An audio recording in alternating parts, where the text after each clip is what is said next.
Agora, Prisco, vamos falar da reforma da Previdência, porque é o seguinte, a gente vem elaborando aqui no SBT Media debates com todos os deputados federais de Santa Catarina, eleitos por Santa Catarina, justamente para tratar das mudanças, o que não muda, aquilo que vai alterar a vida das pessoas no que diz respeito à aposentadoria. E hoje a gente tem entrevistas gravadas aqui. Exatamente. E é a quarta rodada e última.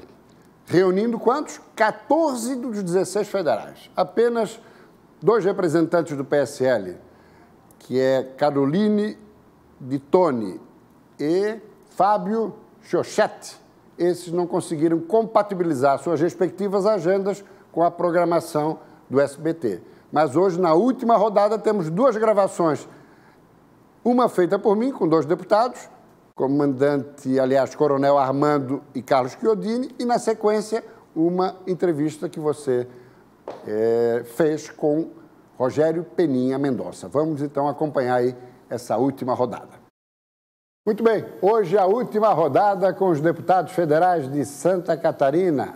Em discussão, a reforma da Previdência. Lembrando que hoje, logo mais à tarde, vai ser instalada a comissão especial. Na verdade, até já foi instalada, mas iniciam os trabalhos e verdadeiramente o debate em torno dos pontos da reforma da Previdência na discussão de mérito. Pois muito bem, aqui conosco o Coronel Armando, deputado federal pelo PSL, partido de Jair Bolsonaro, e também Carlos Chiodini, o deputado federal mais votado do MDB de Santa Catarina. Começaria com o deputado Chiodini. Qual a expectativa para essa discussão que efetivamente será deflagrada a partir de hoje em torno da reforma? Passa como chegou, muitas modificações, qual é a sua percepção? Boa tarde. Boa tarde, Prisco, amigos que nos acompanham aqui no SBT. E como você sabe, o projeto chegou em fevereiro na Casa Legislativa e até então tem tomado conta do cenário. Permeia a discussão nacional, né, em todos os telejornais, redes sociais, a reforma da Previdência, e realmente ele toma o espaço da sua magnitude. É uma discussão importante para a nação, é necessário fazer alguns ajustes, sendo a reforma da Previdência a mãe das reformas. Eu imagino que agora é um momento crucial, é a comissão especial que vai tratar das mudanças, das alterações no texto. E quais as modificações prováveis, na sua avaliação? Eu imagino, eu tenho um sentimento, né, de conversar com outros colegas de diversos estados brasileiros. Eu vejo muito polêmica a questão do BPC, né, que é o benefício de prestação continuada, do LOAS, que é uma política mais social do que previdenciária, mas que ali se inclui, assim como a aposentadoria rural. É um assunto delicado que envolve o êxodo rural, o dia a dia das cidades e que também é uma política social há muito tempo consolidada. Aproveitando essas 2 abordagens, deputado Chiodini, vamos já introduzir o deputado Coronel Armando. São os 2 pontos mais nevrálgicos, não lhe parece? Boa tarde, deputado. Boa tarde, Prisco. Boa tarde aos telespectadores. Realmente você está correto. Tanto o trabalhador rural como o benefício da prestação continuada são itens que têm lá um lado social. Eu, como vice-líder do governo na Câmara, eu defendo a proposta como ela veio, mas é lógico que ela vai ser discutida no âmbito da Câmara. O BPC, a ideia era antecipar o recebimento. Hoje a pessoa começa a receber mais tarde e trazendo para 60 anos, ele recebendo uma quantidade menor. É lógico que pareceu, poxa, está tirando algo, mas que ele tem uma expectativa de receber mais tarde. Agora, o deputado chegou a falar que era um bode na sala, que o governo botou isso para depois ceder, ou não? Não, eu não posso dizer, eu recebi a proposta pronta, junto com todos os outros deputados, eu recebi um pronto, mas são pontos que eu acredito que sim, eles estão para ser negociados. O próprio BPC, ele pode ser uma opção também, se discutiu com o ministro Paulo Guedes a possibilidade da pessoa optar em receber antes, naquela quantidade, ou manter na condição anterior, que era a atual. Então, isso vai tirar um pouco da pressão pelo BPC, que é um discurso daqueles que são contra, o BPC está retirando, está prejudicando a pessoa. Quando você tornar opcional, gera uma dúvida. Eu prefiro receber aqui ou prefiro aguardar para receber. Ser, então, opcional, ao invés de ser compulsório, né? Isso talvez seja um dos aperfeiçoamentos. Concorda, deputado Chiodini? Concordo em partes. Eu creio que o BPC é importante para uma faixa de brasileiros, muitas vezes excluídos, E ele entra num momento que o poder de compra brasileiro está muito baixo. Verdade. Não se faz nada com meio salário mínimo, né? Então tem que se discutir. É um ponto, os critérios, pode haver alguma mudança, mas que se estabeleça alguns direitos. E a questão da aposentadoria rural, deputado Armando? Olha, eu acompanho o trabalho do Ministério da Economia. Esse trabalho foi baseado em expectativa de vida. Quando a pessoa chega aos 60 anos, tanto no meio rural quanto do trabalhador urbano, a expectativa de sobrevida ela é a mesma quase. Então, o trabalhador rural e o trabalhador urbano vão estar, a partir dos 60, com a mesma sobrevida. Então, a ideia do governo considerou a partir de 60 anos e não das condições mais difíceis do cara chegar aos 60 anos e se aposentar. Então, a partir daí, mas é um assunto que é polêmico. Polêmico, né? É polêmico, eu acho que vai ser um dos que vai ter mais discussões na comissão especial, que está se instalando aí, o deputado Marcelo Ramos, e que vai ser o presidente, o deputado Samuel, do PSDB, vão se debruçar muito sobre isso. São 40 sessões que vão discutir muito isso. Agora, outro ponto muito polêmico, deputados, eu gostaria de ouvi-los, é a questão da capitalização. Deputado Chiodini. Eu sou a favor da capitalização, né? Eu creio que ela cria alguns critérios, a empresa que vai fazer a gestão do recurso de capitalização vai ter que garantir a inflação mais 4% de rendimento ao ano. O que me preocupa ainda, que eu entendo que necessita uma maior clareza a prisco do governo, é os recursos que serão alocados do Orçamento Geral da União para esta transição do regime geral para a capitalização. Certo. Né? Explicando de forma mais prática, a base da pirâmide, haverá um ponto de corte que ela vai toda para a capitalização daqui por diante. Ela funciona justamente como a pirâmide. Os novos trabalhadores, aumenta o número de pessoas, contribui para que os antigos continuem recebendo. Exato. Nesse lapso temporal, né, tem que ver qual será o dispêndio financeiro do governo para aguentar esse tempo. Isso não muda a minha posição quanto à reforma, mas eu creio que precisa ser bem esclarecido, né? Esclarecido essa questão, mas sendo mais objetivo na sua pergunta, a capitalização, eu creio que é uma tendência e que vem a contribuir para um Brasil mais moderno e mais simples e menos burocrático. Concorda, deputado Armando? Eu concordo. Eu acho que o Carlos Chiodini explicou muito bem. Eu acho que é uma tendência e já, na verdade, hoje muita gente já tem a previdência privada. Muitos que estão no regime geral da previdência já fazem uma previdência privada prevendo que vai haver uma redução dos seus vencimentos. Então, agora nós estamos só fazendo com que todos passem para esse regime com uma transição. Então, acho que a crítica a ele, ela é ainda assodada. Eu acho que tem que ser melhor esclarecido, mas tem que entender que muita gente já tem previdência privada e faz buscando ter mais recursos após se aposentar. Agora, tem também um outro dispositivo que eleva até 22% o recolhimento de alguns setores do serviço público, principalmente aqueles que percebem mais, não apenas no Executivo, no Legislativo, no Judiciário, Ministério Público. Concordam com esse encaminhamento? Eu sou favorável vinculado com faixas de renda, né? É natural, uma tendência mundial, quem recebe mais pagar mais impostos, contribuir mais, e creio que essa régua é justa. Eu também concordo. Eu acho que a ideia da reforma é cobrar mais de quem ganha mais e menos de quem ganha menos. Nós estamos falando de alguns que recebem mais, vão contribuir mais até para manter a sua aposentadoria naqueles que vão entrar na transição com ela, e aqueles que recebem menos vão ter suas alíquotas reduzidas.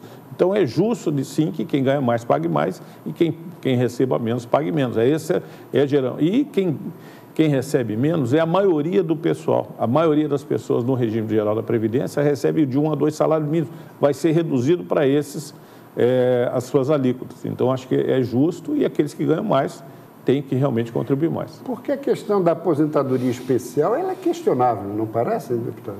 Não parecem aos deputados? Sem dúvida alguma, né? Porque me refiro até à condição dos amigos como deputados.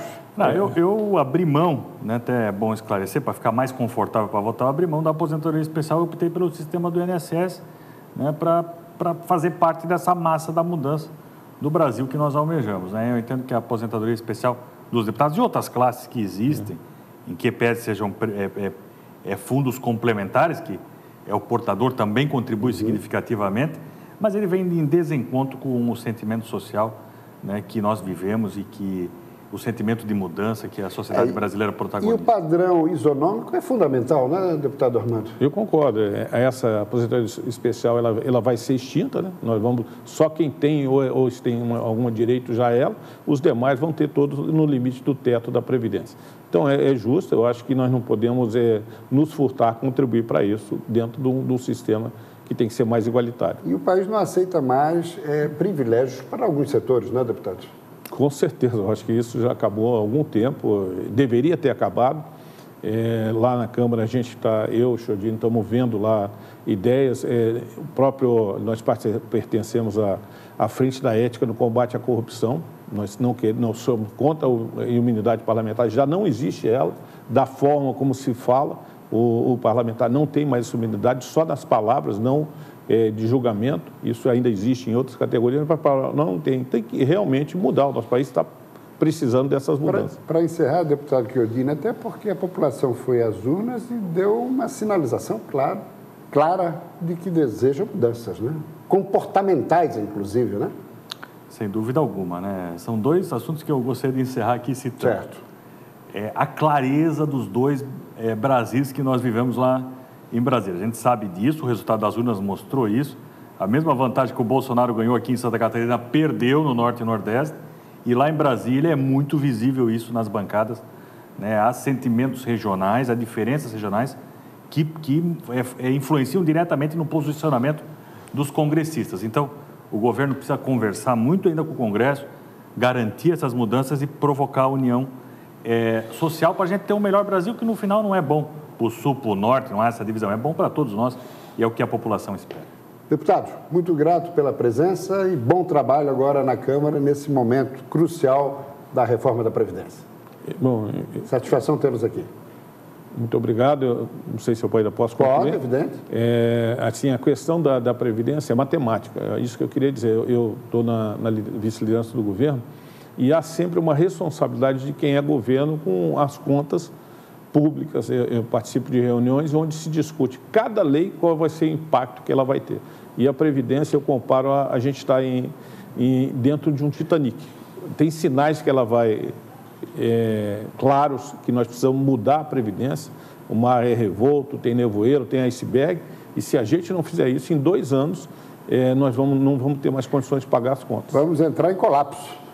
Deputado, muito grato, e agora nós vamos acompanhar a entrevista que Rogério Peninha Mendonça concedeu ao colega Fernando Machado. Confira. Muito bem, Prisco. Vamos inserir então no debate a opinião do deputado Peninha sobre a reforma da Previdência. Deputado, muito obrigado por nos atender. Uma boa tarde. Vamos começar assim, ó. O que o senhor pensa que precisa ser modificado nesse projeto atual do governo para que ele consiga ser aprovado na Câmara, deputado? Bem, primeiro, eu quero deixar bem claro a minha posição favorável à reforma da Previdência. Vai votar sim? Vou votar sim, também com algumas ressalvas, mas as ressalvas que eu teria praticamente já estão sendo aceitas, como é o caso do BPC, né, benefício de prestação continuada, que atende a questão dos idosos, dos deficientes físicos e outros deficientes. Que eles ganham um pouco mais. Exatamente, que estava a proposta do Guedes, que não era ruim, mas já existe uma negociação para mudar esse termo, né? Então está sendo ajustado. E também a questão dos agricultores, que também está sendo alterado, até pela minha condição de engenheiro agrônomo, sem dúvida. Acredito que a categoria de agricultores tem que ter realmente uma diferenciação. O que é ideal para os agricultores? Como eu penso também a questão do professor, certo, que tem que ter um tratamento diferenciado, a questão da segurança, mas também acredito que nessa reforma devemos também atingir a questão das polícias militares, exército e por diante, porque não é justo que eles tenham um tratamento tão diferenciado como está sendo proposto até por parte do governo. Então, o senhor defende igualar? Não igualar totalmente, mas que eles sejam incluídos também em algumas mudanças. A capitalização na prática funciona ou não, deputado? Olha, a capitalização, inclusive nós tivemos uma reunião com o Guedes na última semana lá em Brasília. A proposta que ele está querendo fazer agora, ela passa por uma opção. Tá? Aquela pessoa que está lá, que quer fazer uma opção e vai ter uma garantia do governo. Há uma visão distorcida do que é a capitalização. Mas eu estou convencido também que é uma coisa boa, é uma questão de estudar. E a proposta vindo agora é mais no sentido de opcional, até para provocar e forçar as pessoas a fazerem a sua poupança. Então, a ideia do Guedes não é ruim, e eu vejo também como positiva, principalmente agora ela sendo opcional. Servidores públicos, na sua opinião, como fica a aposentadoria? Olha, o servidor público tem que estar numa vala comum, todo mundo igual. Santa Catarina, aliás, em 2015 já fez isso. Nosso estado já fez a lição de casa. E no Brasil tem que ser tudo igual, não é justo. O servidor público ser uma casta diferenciada, ter estabilidade no emprego, eu acho que é importante que tenha, se aposentar com salário, o mesmo salário que ele estava no dia da aposentadoria, ele conservar pelo resto da vida. Acredito que isso não é justo. Ele tem que ter o mesmo teto de todo mundo, com algumas diferenças em termos de tempo de aposentadoria, coisa que eu vale. Mas tem que entrar assim no pacote. Aliás, é o principal ponto da reforma e é onde está provocando a maior resistência. Porque o funcionalismo público, esse ganha muito bem, a começar pelo judiciário e tudo mais, se mobilizam e tem um poder de barganha muito grande, acabam, de repente, conseguindo voltar tudo ao status quo. Mas eu vou brigar e quero que também o servidor público esteja incluída e que ele realmente, como em Santa Catarina, nós já fizemos, o servidor federal também. Para fechar, onde o governo vai encontrar dificuldade para aprovar essa reforma da Previdência? Onde estão as dificuldades? A dificuldade que eu vejo, né, em termos de resistência, as bancadas de esquerda, PT, PCdoB e o Nordeste. Nós tivemos uma reunião da bancada do MDB com o Guedes. A bancada do MDB do Sul é totalmente favorável. O Nordeste, pela situação diferenciada que eles têm, sem dúvida, vai ter um ponto de resistência muito grande. E o funcionalismo público, que eu falei para ti anteriormente. Funcionalismo público, sim. Esse vai bater bastante para permanecer tudo como está. Mas nós temos que resistir e botar todo mundo na vala comum. Tem chance da reforma não ser aprovada? Não, passa sim. De qualquer forma, passa. Passa, talvez não aquele 1 trilhão que o Paulo Guedes está falando. Talvez 800 milhões. E, aliás, um ponto importante que eu quero dizer. Dessa economia que vai vir, nós queremos uma parte substancial para Santa Catarina, para as aplicações de obras de infraestrutura. 470, 282, 280, 163, portos, aeroportos e assim por diante. Deputado Peninha, muito obrigado pela entrevista. Eu que agradeço. Um grande abraço. Prisco, um grande abraço, meu amigo. Tudo de bom para ti. Muito bem, deputado Rogério Peninha Mendonça, meu caro Fernando, que juntamente com o Espírito e a mim são os dois políticos que têm mais acesso direto ao presidente Jair Bolsonaro. Aliás, Peninha foi o primeiro político do Estado a trazer Bolsonaro para cá. Então existe aí um certo reconhecimento e tomara que isso possa ser importante justamente para o que ele acabou de dizer para você na entrevista. Benfeitorias, obras e investimentos infraestruturais para Santa Catarina.